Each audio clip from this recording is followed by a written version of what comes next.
வீட்டுக்கு அப்பா அம்மா ரொம்ப நாள் நான் கூப்பிட்டுட்டே இருந்தேன். மாடியில் வீடு கட்ட போறேன்ப்பா, நீங்க வந்துருங்க அப்படின்னு சொல்லிட்டு நான் அவர் ஒரு 5 லட்ச ரூபா 10 லட்ச ரூபா 8 லட்ச ரூபா கிட்ட வச்சிருந்தாரு. நான் ஒரு 5 லட்ச ரூபா பணம் கேட்டேன். சட்டுன்னு முடியாதுன்ட்டு, இல்லப்பா முடியாது, கொடுக்க முடியாது அப்படின்ட்டு பயங்கர கோவம். ஸோ அந்த இன்சிடென்ட்டுக்கு அப்புறம் நான் அதை பத்தி அன்னைக்கு மூஞ்சி அடிச்ச மாதிரி நானும் சொல்லிட்டேன். இதுக்கப்புறம் அந்த 10 லட்ச ரூபாய் என்ன பண்ணா நீ வச்சிருக்கியோ அதை நான் வந்து என்னைக்குமே அவன்கிட்ட கேட்க மாட்டேன், என் லைஃப் லாங் நான் அதை கேட்க மாட்டேன் அப்படின்னு மூஞ்சி அடிச்ச மாதிரி சொல்லிட்டேன். அந்த இன்சிடென்ட் அப்படியே முடிஞ்சு போச்சு. அதுக்கப்புறம் அவரும் அதை பத்தி பேசவே இல்லை. எங்க அம்மாலாம் தவறினதுக்கு அப்புறம் ஒரு நாள் வந்து என் கூட உட்காந்து என் கையை பிடிச்சிட்டு உட்கார சொன்னார். பாரு பார்த்து நான் ஏன் அன்னைக்கு அதை தரமாட்டேன்னு சொன்னேன் அப்படின்னு. அது ஒண்ணுதான் எனக்கும் அவளுக்குமான ஆதாரம். நான் 30 வருஷம் உழைச்சி சேர்த்து வச்ச சொத்து பணம் ஆத்து. ஸோ அதை நம்பிதான் என் புருஷன் என்னை கைவிட்ட மாட்டான், எந்த கண்டிஷனே அவனுக்கு ஒரு மரியாதை இருக்கும்னு நினைச்சு வச்சிருந்த பணம் அது. அதை வந்து நான் எப்படி என்னால் கொடுக்க முடியும்? அதனாலதான் அங்கே எனக்கு பொண்டாட்டியா பிள்ளையான்னு பார்க்கும்போது எனக்கு பொண்டாட்டி தான். ஸோ அவளுக்கான நம்பிக்கை தான் அது. அந்த ஒரே காரணத்தினால தான் நான் கொடுக்க மாட்டேன்னு சொன்னேன்.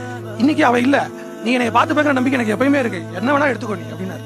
நான் வேணா கூட என் பிள்ளைகள்ட்ட நிக்கிறேன், என் பொண்டாட்டி வந்து நிக்க கூடாது, அதுதான் காதல்.